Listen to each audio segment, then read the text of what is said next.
아멘.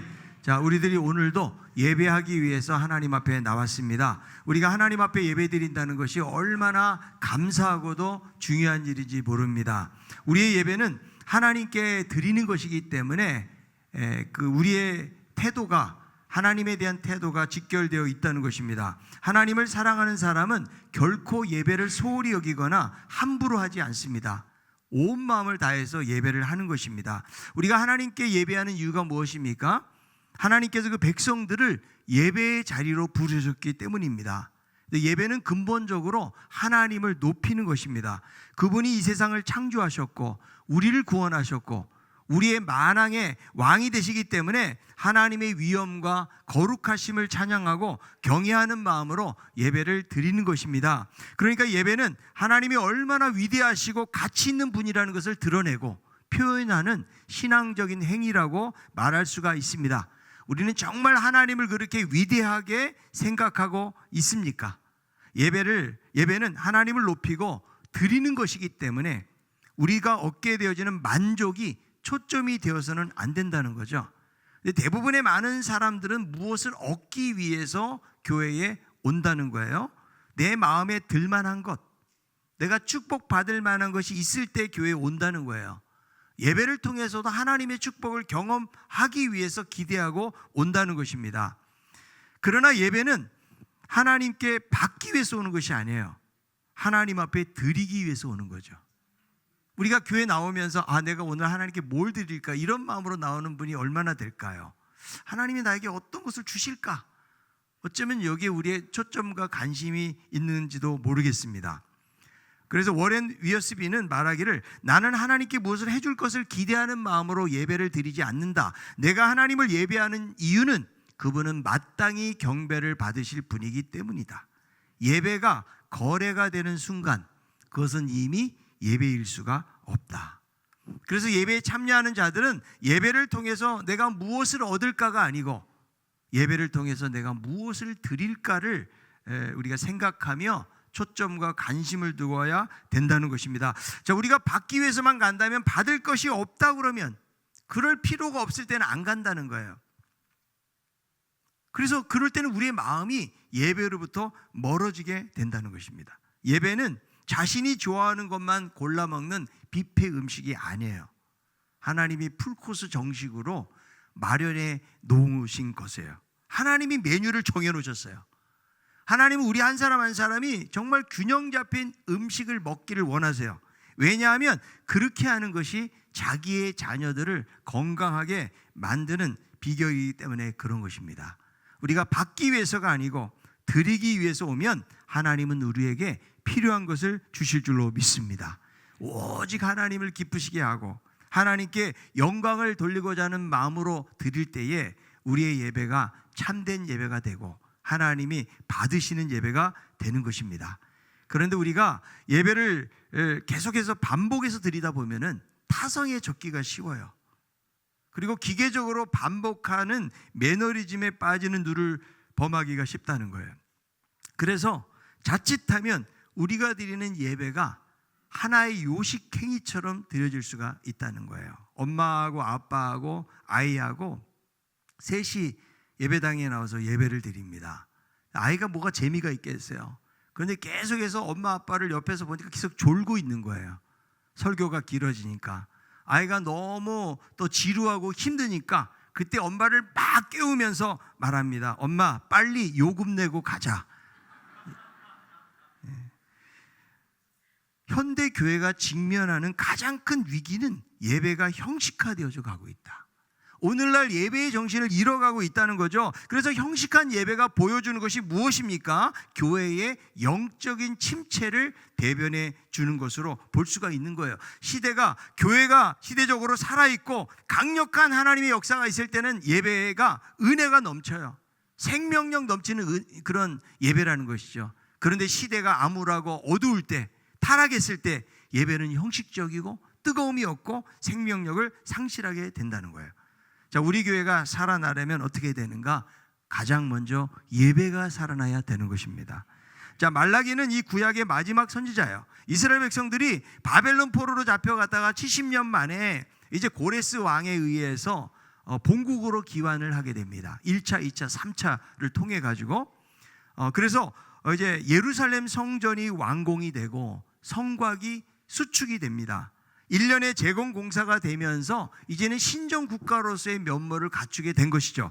자, 성전이 재건되고 제사와 절기가 제기가 된 거예요. 근데 문제는 무엇인가 하면 선민으로서 성결한 삶을 회복하고 이제 앞으로 다가올 메시아 왕국에 대한 기대를 가지고 있었는데, 그런데 속한 메시아 왕국의 도래가 없는 거예요. 현실은 여전히 다른 민족들로부터 공격과 압제를 받는 현실이 계속되는 거죠. 그렇게 되다 보니까 하나님의 약속에 대한 회의가 생겨나게 되었고, 여호와 신앙을 버리면서 인본주의적이고 타락한 그런 삶 속에 있게 된 것입니다. 이럴 때 하나님이 말라기라는 선지자를 사용하셔서 말씀하시는 거예요. 이 말라기는 이스라엘 백성들의 죄악을 지적하고 심판 경고를 통해서 회개를 촉구하고 다시금 하나님의 백성들이 하나님 앞으로 돌아와서 성결한 삶을 살 것에 대해서 강력하게 촉구를 하고 있는 것입니다. 그래서 이들 가운데 가장 문제가 되었던 예배에 대한 말씀을 오늘 본문에서 주고 있는데요, 저는 이 본문을 통해서 우리가 어떻게 하나님을 예배하는 삶을 살아갈 수 있을지를 생각해 보려고 합니다. 첫 번째, 예배는 최상의 경배의 태도로 하나님께 영광을 돌리는 것입니다. 이게 예배의 정의예요. 최상의 존재이신 하나님 앞에 존경과 찬양과 경배를 드리는 거예요. 한없이 힘없는 인간이 영광스러운 하나님 앞에 엎드려서 절하고 그분의 존엄 앞에 자기 자신을 낮추고 엎드리는 것, 이것이 예배의 본질이에요. 그래서 우리가요, 제대로 된 예배를 드리기 위해서는 하나님이라는 대상이 어떤 분인지를 인식하는 것이 중요해요. 내가 예배 드릴 때 하나님에 대해서 어떤 생각을 하느냐에 따라서 그 사람의 행동이 달라질 수가 있거든요. 저는 군대 생활 제대한 지 꽤 오래됐지만 강원도 영곡에서 군대 생활을 했어요. 주문진 바로 밑에 있어요. 그게 바닷가거든요. 바닷가에서 군대 생활을 하다 보니까 이 사단이나 이런 데 그 군단 이런 데서 장성급들이 부대를 자주 방문했습니다. 그래서 한 번은 별 3개짜리 군단장이잖아요. 저희 부대에 오는 거예요. 그래서 제가 그때 병장이었고 이제 제대를 몇 달 남겨두고 있는 상황인데 저보고 이제 회를 시켜오라는 거예요. 그래서 가장 싱싱한 회를, 아주 유명한 횟집이 있어가지고 그걸 시켜가지고 왔는데 저는 한 번도 별을 본 적이 없어요. 그래서 군단장이 앉아있는데 거기를 들어가는데 고개를 들 수가 없는 거예요. 이 군대에서 별자리는 얼굴도 못 쳐다봅니다. 그냥 고개를 숙이고 그 음식만 갖다 놓고 나왔던 그런 기억이 있거든요. 그러니까 너무 높으니까 얼굴도 들 수도 없고 얼굴을 쳐다볼 수도 없다. 그것이 바로 대상에 대한 인식이라는 거죠. 자, 북한에서 김정은이 군부대를 가잖아요. 그들에겐 최고의 존엄이에요. 함부로 할 수가 없는 거예요. 우리가 사극 같은 데 보면 여러분 조선시대 왕 앞에 어때요? 전부 다 엎드려요. 감히 임금의 얼굴을 볼 수가 없는 것이죠. 그래서 그것이 상대방에 대한 것이라는 거죠. 우리들도 하나님 앞에서 죄인들이잖아요. 우리는 얼굴을 들 수 없어야 되지 않아요? 하나님 너무 크신 분이고 우리는 죄인들이고 다 뻣뻣하게 고개를 쳐들고 있어요. 우리는요, 하나님 앞에. 예? 그래서 이 예배라는 것은 세상을 창조하신 하나님 앞에 엎드리는 거예요. 최고의 경외심을 가지고 드리는 것이 예배의 본질이다. 그래서 내가 참된 예배를 드리기 위해서는 하나님이 어떤 분인가, 하나님이 나에게 어떻게 인식이 되어지고 있는가, 내가 하나님에 대한 가치를 어떻게 생각하느냐에 따라서 얼마든지 예배의 태도가 달라질 수가 있다는 거예요. 자, 그런데 오늘 본문에 등장하는 이 말라기 시대 제사장들은 하나님을 어떻게 여기고 있는가? 자, 말라기 1장 6절에 있는 말씀이에요. 내 이름을 멸시하는 제사장들아, 나 만군의 여호와가 너에게 이르기를 아들은 그 아버지를, 종은 그 주인을 공경하나니 내가 아버지일진데 나를 공경함이 어디 있느냐? 내가 주인일진데 나를 두려워함이 어디 있느냐? 하나 너희는 이르기를 우리가 어떻게 주의 이름을 멸시하였나이까 하는도다. 자, 지금 제사를 집례하는 제사장들이 하나님을 어떻게 여긴다고요? 내 이름을 멸시했다라고 말씀해주고 있는 거죠. 아들이 아버지를, 종이 주인을 공경하는 것이 너무 당연한데, 내가 아버지고 내가 주인인데 나를 공경하고 두려워하는 마음이 어디 있느냐. 지금 하나님께서 질문하고 있는 거예요. 그러니까 이들이 하나님의 이름을 멸시하는 거죠.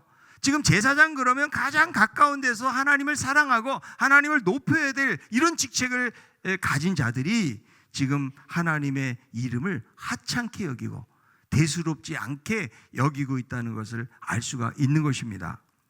우리 그런 말 하죠. 간이 배 밖으로 나갔다.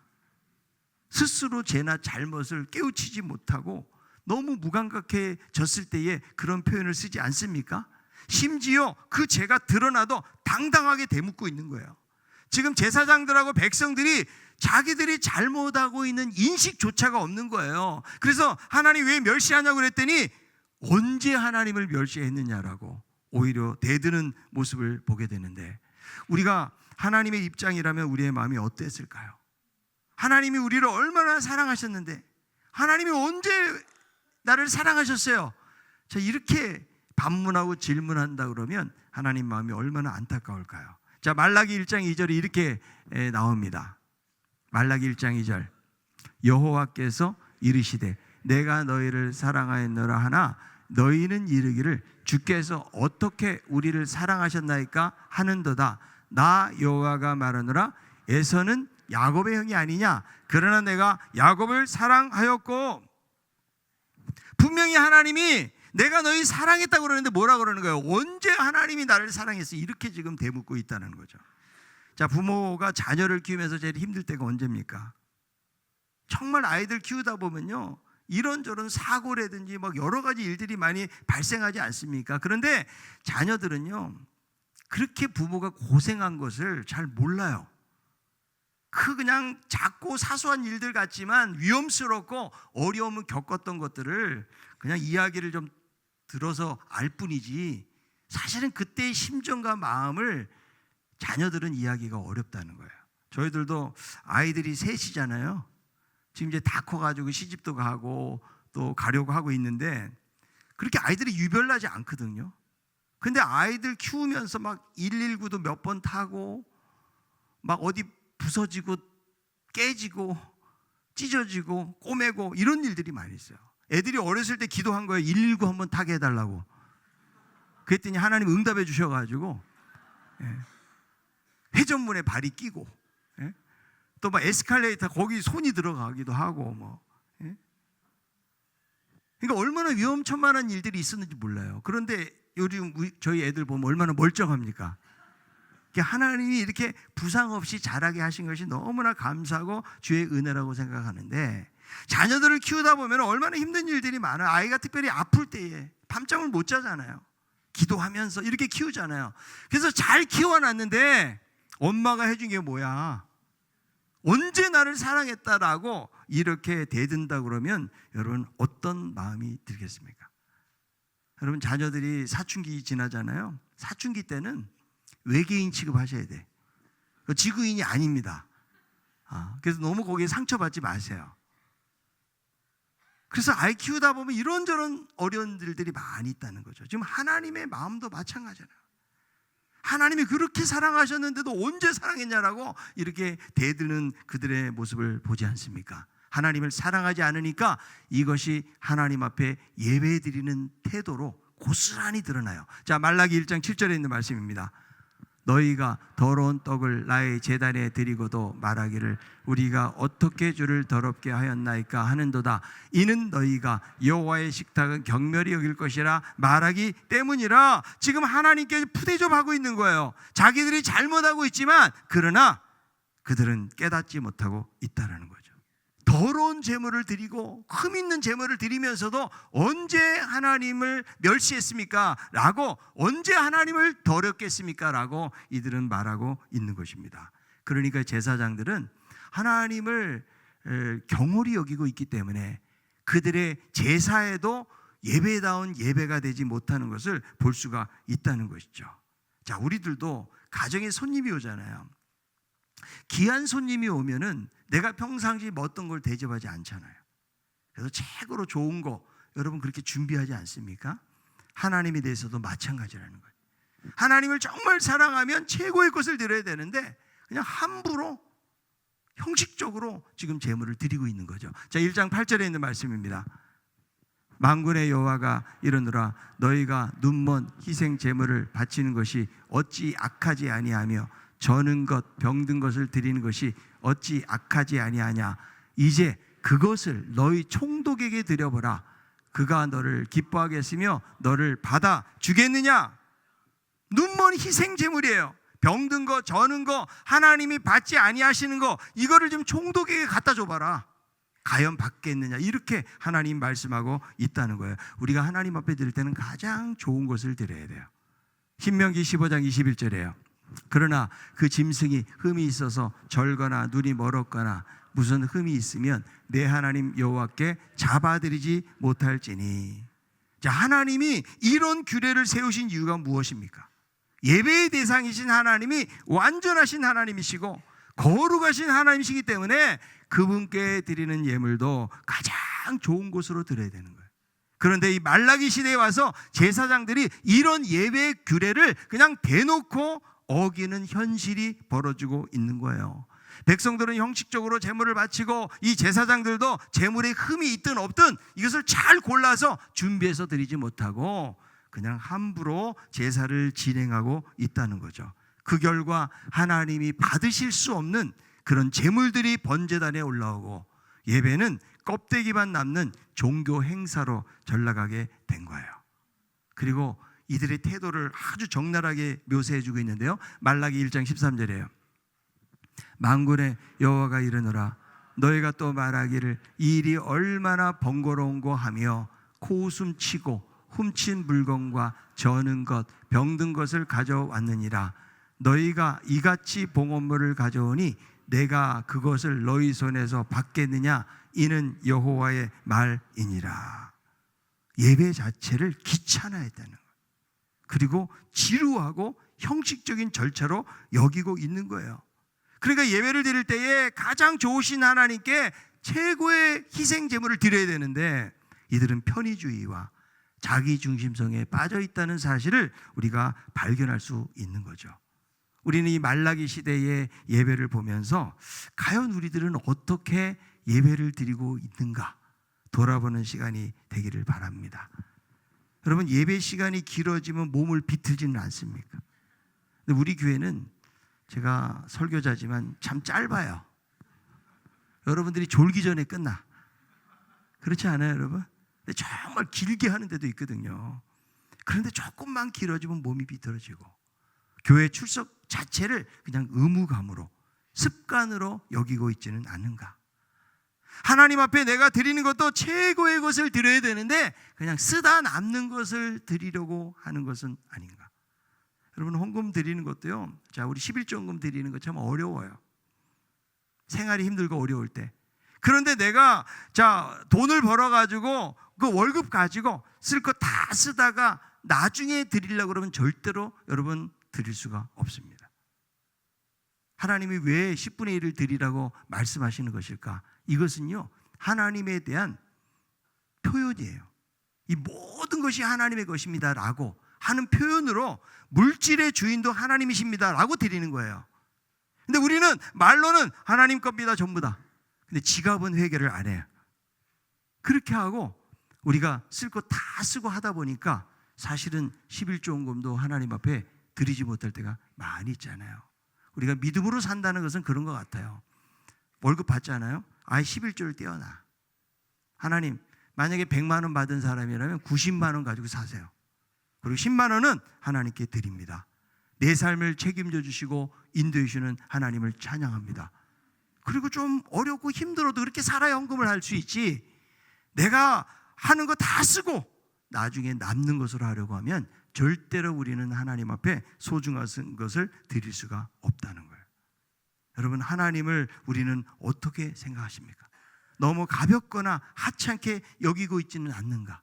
자, 이 제사장들이 처음부터 하나님을 그렇게 여기지는 않았을 거예요. 점차 본질을 잃어가면서 예배가 타성해졌고 형식화되기 시작했던 것입니다.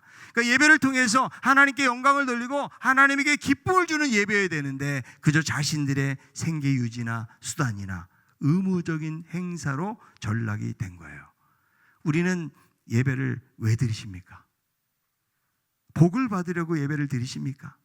아니면 내가 교회에서 맡은 직분이 있기 때문에 예배를 드리고 있는 것입니까? 예배 안 드리면 무슨 화를 당하게 될까 봐 여러분 예배를 드리십니까? 예배를 통해서 하나님을 높여드리는 것이 아니고 예배를 통해서 내가 무언가를 받아내고 유익을 얻기 위해서 예배를 드리고 있지는 않습니까? 우리가 참된 예배를 드리기 위해서는 하나님이 어떤 분인가 인식을 새롭게 해야 돼요. 하나님은 우리를 위해서 자기 아들을 내우셨잖아요. 십자가에서 죽으시면서 가장 소중한 것을 주셨거든요. 근데 우리는 하나님 앞에 뭔가 좀 드리려고 그러면 자꾸 생각하게 돼요. 손해보는지 손해보지 않는지 계산적인 사람이 되기가 쉽거든요. 하나님은 위대하신 분이세요. 우리의 구원을 이루신 분이기 때문에 우리의 것을 드리면 하나님께서 그냥 받는 것으로 입닦는 분이 아니시잖아요. 우리의 삶을 인도해 주시고 붙들어 주시는 줄로 믿습니다. 하나님을 공경한다는 말이 공경이라는 말이 나오잖아요. 이 공경이라는 말은 무겁게 여기다는 말이에요. 존귀하게 여기다 이런 뜻을 가지고 있는 거예요. 그래서 여러분 오늘날 우리들의 예배의 태도가 그것을 말해준다고 저는 생각을 해요. 자, 예를 들어서 내가 대기업에 다녀요. 직장인이에요. 그런데 그 회장이 삼성 다니는데 이제 회장이 어느 날 만나자고 그래요. 그러면 여러분 시간을 지켜서 가겠어요? 늦게 가겠어요? 한 1시간 전에 갈 거예요. 제가 볼 때는. 그러지 않을까요, 여러분? 네? 여러분의 복장은 어떤 복장으로 가시겠어요? 가장 그래도 최고의 복장으로 단정하게 여러분 입고 가지 않을까요? 그럼 우리의 예배의 태도가 저는 그거라고 생각이 들어요. 우리가 여러분 예배 드리다 보면 어쩌다 늦을 수 있어요. 그런데 늦는 것이 습관이 되면 안 돼요. 여러분 이런 성도 알죠? 007 성도라고 아십니까? 기도할 때 몰래 잠입하는 사람들이에요. 007 성도. 어떻게 우리가 하나님께 예배 드릴 수 있겠어요? 그래서 여러분 우리의 예배의 태도가 하나님 앞에서의 자세를 말해주는 거예요. 우리가 잘 준비하지 못하고 불성실하잖아요. 그럼 하나님에 대해서 가볍게 생각하는 태도로 하나님을 예배하고 있는 것이죠. 여러분 시간 되게 중요합니다. 슬기로운 5처녀, 어리석은 5처녀, 미련한 5처녀가 왜 혼인잔치에 못 들어가? 늦어서 지각해가지고 그 자리에 못 들어갔거든요. 시간이 너무너무 중요한 거예요. 여러분 우리의 외형적인 모습도요 상당히 중요하다고 말할 수가 있는 거예요. 왜냐하면 우리의 자세이기 때문에 그런 거예요. 제가 목회하면서 우리 교육자 면접을 많이 봤잖아요. 근데 처음 딱 목양실에 들어오잖아요. 그 사람의 차림새를 보면은요 대충 짐작이 되어져요. 그 사람이 내가 신강교에서 리더로 일하기 위해서 이 자리에 온다고 생각하는데 여러분 대충 오는 사람은요 그 사람의 사역도 그래요. 면접을 보는데 집에서 입는 그 옷, 그 차림으로 온 분도 있었거든요. 물론 지금 있는 분은 아니시고 그럼 뻔해요. 그거는요. 이 외모가 아무것도 아닌 것 같지만 상당히 전 중요한 역할을 한다 생각해요. 물론 어떤 분들은 사진에 막 뽀샵을 해가지고 사진과 대조해도 전혀 맞지를 않아. 그런 분들도 있어요. 그런데 처음 임하는 자세가 중요하기 때문에. 사람은 외모를 보거니와 여호와는 중심을 본다 그랬죠. 우리는 하나님이 아니기 때문에 중심 볼 수가 없어요. 그런데 그것이 우리 내면에 있는 우리의 무의식이 외적인 태도로 얼마든지 나타날 수가 있다는 거예요. 그래서 예배는 하나님을 최고로 여기는 것이고 최고의 영광을 돌리는 거예요. 그렇다면 우리가 하나님 앞에 드리는 주일 예배 여러분 잘 준비하세요. 시간을 준비하시고 물질을 준비하시고 내가 어떻게 하나님 앞에 헌신할까를 준비하는 예배가 되어져야 되는 거예요. 자, 여러분 가인과 아벨의 제사는 뭐예요? 준비라니까 준비. 가인은 그냥 자기 농작물 중에서 그냥 대충 드렸다고 그랬잖아요. 그런데 아벨은 첫 새끼를 드린 거예요. 기름하고. 그 무엇을 말하는 거예요? 구별하고 준비해서 드린 거죠. 믿음으로. 여러분 이것이 중요해요. 우리들도 하나님 앞에 예배할 때에 자 주일 예배 내가 드릴 때 토요일 날부터 우리는 잠도 좀 일찍 자고 좋은 최상의 컨디션을 준비해 가지고 하나님 앞에 드려야 돼요. 자, 옷도요 그냥 깔끔하게 좀 입고 오세요. 내가 존경하는 사람을 만약에 만나러 간다고 그러면 여러분 대충 입고 간 사람이 어디 있겠어요? 왜 그러냐면 그것이 우리 자세이기 때문에 그런 거예요. 너무 가난한 사람이 옷을 잘 못 입는 걸 말하는 것이 아니에요. 우리가 입는 옷 중에서도 단정하게 하나님 앞에 나아가는 그런 마음의 자세를 가지고 나아가는 거예요. 그냥 대충 집에서 입는 옷에다가 막 슬리퍼 신고 이렇게 오면은 우리의 자세가 하나님 앞에 드려지기가 어렵다라는 거죠. 그런 면에서 여러분 우리는 내적으로나 외적으로 하나님 앞에 온전히 드리는 최상의 예배가 되도록 준비할 필요가 있다는 거예요. 여러분 과거에 뭐 그런 이야기 많이 듣잖아요. 헌금하려고 막 그 전날 다리미질도 하고. 여러분 다리미질까지는 안 하셔도 돼요. 그러나 하나님 앞에 구별되게 내가 예배를 드리는 데 있어서는 시간과 물질과 여러 가지 것들을 마음을 잘 준비해서 그 온전한 예배로 드려질 수 있도록 하는 것이 너무나 중요하다는 것입니다. 투 경기가 진행되는 동안 소는요 투장에 한 공간을 지정하는데 이것을 케렌시아라고 합니다. 소는 그곳에서 숨을 고르고 다시 싸울 힘을 얻는다고 그래요. 그래서 해밍웨이가 투 경기를 이해하기 위해서 수백 번 넘도록 투장을 드나들었답니다.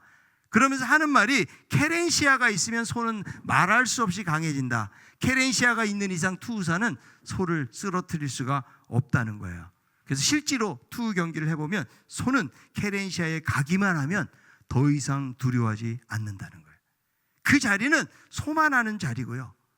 지쳐있는 소의 안식처고 피난처라고 말할 수가 있다는 거예요. 그래서 투우사가 소를 이기기 위해서는 어떻게 되는 거면 반드시 해야 될 일은 첫째, 소의 케렌시아가 어딘지를 찾는 거예요. 두 번째는 무엇인가 하면 소가 그곳에 가지 못하도록 막아야 된다는 것이죠. 우리 그리스도인들에게 케렌시아는 어딘가? 바로 주일 예배 자리라고 생각이 들어요. 하나님 앞에 예배하면서 여러분들이 한 주일 동안 살아가면서 내 삶에 여러 가지 힘들고 어려운 일들 어디서 도전받습니까? 우리가 하나님의 말씀을 통해서 우리가 예배하는 자리가 안식처가 되고 피난처가 되고 하나님의 말씀으로 우리가 도전받는 자리가 되어질 때에 이곳이 바로 케렌시아가 되는 거예요. 그럼 마귀는요 하나님 앞에 예배하지 못하도록 우리를 분주하게 만들어요. 예배를 귀찮게 만들어요. 하찮게 만들어요. 그래서 그 자리에 가지 못하도록 만드는 것을 볼 수가 있는데 우리에게 케렌시아가 무엇입니까? 예배가 하나님 앞에 케렌시아다. 여러분 이것을 사모하고 오늘도 우리들을 이 케렌시아로 부르셔서 말씀하시는 하나님 앞에 영광 돌리는 우리 모두가 다 되기를 바랍니다. 우리에게 예배만큼 중요한 것은 없어요. 예배를 통해서 하나님의 영광과 임재를 경험을 해야 돼요. 예배를 통해서 삶의 에너지를 얻는 거예요. 하나님이 그런 은혜를 주시겠다고 말씀하시기 때문에 우리들은 하나님을 공경하고 최고의 자세로 온 마음을 드리면서 하나님 앞에 나오는 우리 모두가 다 되시기를 바랍니다. 자, 두 번째로는 하나님이 온 세상의 주인임을 고백하고 삶을 드리는 예배여야 된다는 거예요. 자, 만군의 여호와라는 그 하나님의 호칭이요 본문에 계속 반복이 되고 있어요. 만군의 하나님, 만군의 하나님 여러 번 등장하거든요. 그래서 이 만군의 하나님은 온 우주를 다스리시는 하나님을 의미하는 거예요. 우리가 그 앞에 예배 드린다는 거죠. 그래서 영이신 하나님 앞에 예배드리기 때문에 하나님이 중요하게 생각하는 것이 무엇인가? 우리의 마음과 우리의 삶이라는 거예요. 하나님은 형식적인 제사를 원하지 않으세요. 자, 호세아 6장 6절에 이렇게 말씀합니다. 나는 인애를 원하고 제사를 원하지 아니하며 번제보다 하나님 아는 것을 원하노라. 하나님이 원하시는 예배는 형식이나 장소가 핵심이 아니에요. 예배자의 태도와 삶을 하나님이 말씀해주고 있다는 거죠. 그래서 우리가 이 시간에 아무리 예배를 잘 드렸다고 할지라도 우리의 삶 속에서 하나님을 의식하고 하나님을 예배하지 않으면 그 예배자의 삶은 위선이 될 수가 있는 것입니다. 말라기 1장 11절에 이렇게 말씀합니다. 만군의 여호와가 이르노라 해 뜨는 곳에서부터 해 지는 곳까지의 이방 민족 중에서 내 이름이 크게 될 것이라 각처에서 나의 이름을 위하여 분향하며 깨끗한 제물을 드리리니 이는 내 이름이 이방 민족 중에서 크게 될 것임이니라. 그래서 이 말라기 시대의 제사장들은 하나님 앞에 형식적인 제사를 드릴 뿐만 아니라 그들의 삶 속에서도 부정과 탈선을 일삼은 거예요. 하나님이 정말 기뻐하시는 예배는 우리의 삶 전체를 드리기를 원하세요. 그래서 신약의 예배는 로마서 12장 1절은 이렇게 말씀하죠. 그러므로 형제들아 내가 하나님의 모든 자비하심으로 너희를 권하노니 너희 몸을 하나님이 기뻐하시는 거룩한 산 제물로 드리라. 이는 너희가 드릴 영적 예배니라. 제물이 따로 없어요. 제물이 누굽니까? 우리 한 사람 한 사람이 제물이 되는 거예요. 자, 옆에 있는 분에게 당신은 하나님의 거룩한 산 제물입니다. 우리는 걸어다니는 제물이에요. 그래서 하나님이 받으시는 것은 삶이라는 거죠. 오늘 말씀에도 온 세상의 주인이 되시기 때문에 해 지는 데부터 해 뜨는 데까지 하나님께서 그분의 이름이 높아지기를 원하고 계시다라는 거예요. 그러므로 여러분, 우리가 이 말씀을 통해서 우리의 예배를 한번 돌아봅시다. 우리 예배는 형식화되고 있지는 않는가? 우리의 삶이 정말 하나님이 받으시는 예배자의 삶을 살아가고 있는 것인가? 우리는 최근 예배를 드리면서 여러분 정말 하나님을 만나고 있는지 생각해 보세요. 아니면 형식적으로 내가 참석만 하고 있는 것인가? 내가 설교를 들을 때에 하나님의 음성으로 듣고 순종하려고 하는가? 아니면 설교를 비평적인 태도로 받아들이고 있지는 않은가? 하나님은 우리들을 순종하는 사람이 되기를 원하시지 비평자로 우리를 부르신 건 아니에요. 여러분 평론가가 되지 마십시오. 하나님이 오늘 나에게 무엇을 말씀하실까? 그 말씀을 붙잡는 것이 너무나 중요한 것입니다. 우리가 찬양을 부를 때에 내 영혼이 온전히 하나님을 향하고 있는 것인가? 우리의 삶 속에서 내가 감사와 찬양의 삶이 계속되고 있는가? 요즘 나의 입술 속에서 나오는 찬양은 무엇인가? 우리가 예배자가 된다는 것은 삶의 예배자로 살아가는 거예요. 그래서 진정한 예배는 예배당 문을 나선 후에 계속이 되는 거예요. 일상 속에서 하나님을 의식하고 예배하고 살아가는 예배자가 되어야 되는 것입니다. 우리의 매일의 삶이 주님이 받으시는 삶의 예배자가 될 수 있기를 바랍니다. 히브리서 13장 15절 16절에 있는 말씀이에요. 그러므로 우리는 예수로 말미암아 항상 찬송의 제사를 하나님께 드리자. 이는 그 이름을 증언하는 입술의 열매니라. 오직 선을 행함과 서로 나누어 주기를 잊지 말라. 하나님은 이 같은 제사를 기뻐하시느니라. 선을 행하고 나눠 주는 것이 하나님이 가장 기뻐하는 제사고 예배라고 말씀해 주고 있다는 것입니다. 우리는 말라기 시대의 무감각하고 형식적인 예배를 보면서 나의 예배는 온전히 하나님 앞에 드려지고 있는가? 하나님의 예배를 귀찮게 여기거나 하나님을 바르게 인식하지 못하고 가볍게 여기면서 우리가 하나님을 예배하고 있지는 않은 것인가? 다시 한번 하나님을 경외하고 하나님, 내가 하나님 앞에 드려지는 예배가 온전한 예배가 되기 원합니다. 하나님 예배를 통해서 하나님의 카렌시아를 내가 깨닫게 도와주시고 이곳에서 하나님의 위로와 용기를 얻고 믿음으로 살아갈 수 있는 은혜를 주옵소서. 예배당을 박차고 나가면서 우리의 표정과 우리의 말이, 우리의 삶의 모습이 바로 예배자를 드러내는 거예요. 하나님 말씀 듣고 하나님, 제가 삶 속에서도 하나님을 찬양하고 이웃들을 사랑하고 섬기고 믿음으로 살아가기를 원합니다. 이런 결단과 고백을 통해서 다시 한번 하나님 앞에 영광 돌리는 우리 모두가 다 되기를 바랍니다.